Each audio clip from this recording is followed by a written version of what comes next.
तुमने कभी सोचा है कि तुम नेटफ्लिक्स खोलते हो और जो मूवी तुम्हें सबसे पहले दिखती है वही तुम देख लेते हो? क्या ये कोइंसिडेंस है या कोई इनविजिबल ब्रेन तुम्हें कंट्रोल कर रहा है? What if I told you Netflix तुम्हें तुमसे ज्यादा जानता है? आज हम समझेंगे कि नेटफ्लिक्स कैसे डिसाइड करता है कि तुम्हें कौन सी मूवी रिकमेंड करनी है। और ट्रस्ट मी, ये सिर्फ तुमने क्या देखा पर बेस्ड नहीं होता। इसके पीछे एक पूरा साइंस है जो तुम्हारे हर क्लिक, हर पॉज और हर स्क्रोल को एनालाइज करता है। जब तुम नेटफ्लिक्स पर जाते हो, तुम्हें लगता है तुम बस मूवी देख रहे हो, लेकिन असल में नेटफ्लिक्स तुम्हें ऑब्जर्व कर रहा होता है। तुमने क्या देखा, कितनी देर देखा, कहाँ पॉज किया, किस मूवी को हाफ में छोड़ दिया। अब सोचो, अगर तुम किसी मूवी को 5 मिनट में छोड़ देते हो, तो नेटफ्लिक्स क्या समझेगा कि तुम्हें वो पसंद नहीं आई। और अगर तुम पूरी मूवी बिंज वॉच कर लेते हो, तो नेटफ्लिक्स बोलेगा यही पसंद है। यानी नेटफ्लिक्स सिर्फ ये नहीं देखता कि तुमने क्या देखा, वो ये भी देखता है कि तुमने कैसे देखा। अब आता है सबसे इंटरेस्टिंग पार्ट। नेटफ्लिक्स हर यूजर के लिए एक टेस्ट प्रोफाइल बनाता है। जैसे हर इंसान का डीएनए अलग होता है, वैसे ही हर यूजर का कंटेंट टेस्ट भी अलग होता है। मान लो तुम्हें थ्रिलर पसंद है, लेकिन स्लो नहीं, फास्ट पेस्ड और उसमें थोड़ा सस्पेंस भी हो। अब नेटफ्लिक्स ये सब कैसे समझता है? वो हर मूवी को छोटे छोटे टैग्स में डिवाइड करता है, जैसे action, dark, emotional, romantic, crime, fast paced. और ऐसे हजारों हिडन टैग्स होते हैं जो तुम्हें दिखते भी नहीं। जब तुम कोई मूवी देखते हो, नेटफ्लिक्स चेक करता है कि उसमें कौन कौन से टैग्स हैं और फिर वो तुम्हारे टेस्ट प्रोफाइल से मैच करता है। अब यहाँ आता है एक पावरफुल ट्रिक। नेटफ्लिक्स ये भी देखता है कि तुम जैसे और लोग क्या देख रहे हैं। अगर बहुत सारे लोग जिनका टेस्ट तुम्हारे जैसा है, उन्होंने कोई नई सीरीज देखी, तो नेटफ्लिक्स तुम्हें भी वही रिकमेंड करेगा। लेकिन यहाँ ट्विस्ट है, ये सिर्फ सेम लोग नहीं, ये सेम बिहेवियर है।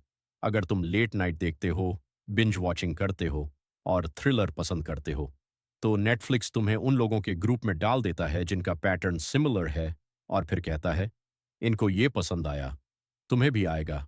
अब एक और तरीका है, नेटफ्लिक्स खुद कंटेंट को एनालाइज करता है। अगर तुमने मनी हाइस्ट जैसी सीरीज देखी, तो नेटफ्लिक्स समझ जाएगा कि तुम्हें क्राइम, प्लानिंग, सस्पेंस पसंद है और फिर वो तुम्हें उसी टाइप की और शोज दिखाएगा।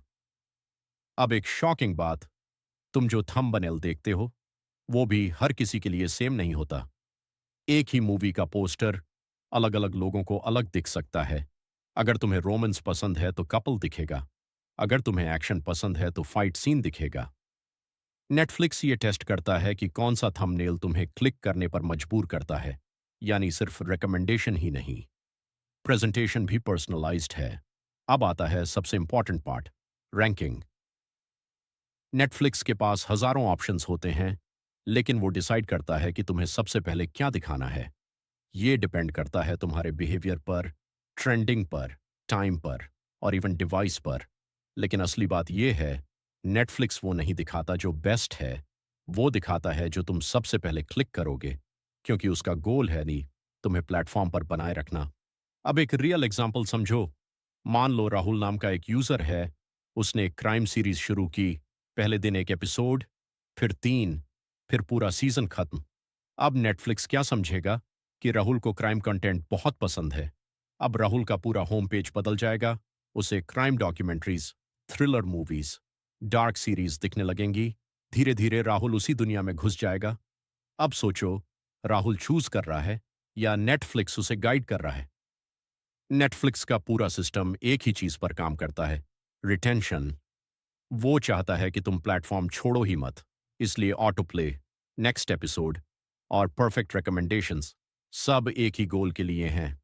इतना पावरफुल सिस्टम है कि कई बार तुम सोचते भी नहीं, बस देखते जाते हो। तो सिंपल शब्दों में, नेटफ्लिक्स रिकमेंडेशन सिस्टम एक कॉम्बिनेशन है तुम्हारे बिहेवियर का, से तुम्हारे टेस्ट का, सिमिलर यूजर्स का, कंटेंट एनालिसिस का और स्मार्ट रैंकिंग का। और ये सब मिलकर एक ऐसा सिस्टम बनाते हैं जो तुम्हें कंटिन्यूअसली एंगेज रखता है। अगर तुम्हें ये जानकर मजा आया कि नेटफ्लिक्स तुम्हें कैसे गाइड करता है, तो वीडियो को लाइक करो और कमेंट में बताओ, क्या तुमने कभी नोटिस किया था कि रिकमेंडेशंस इतनी एक्यूरेट होती हैं?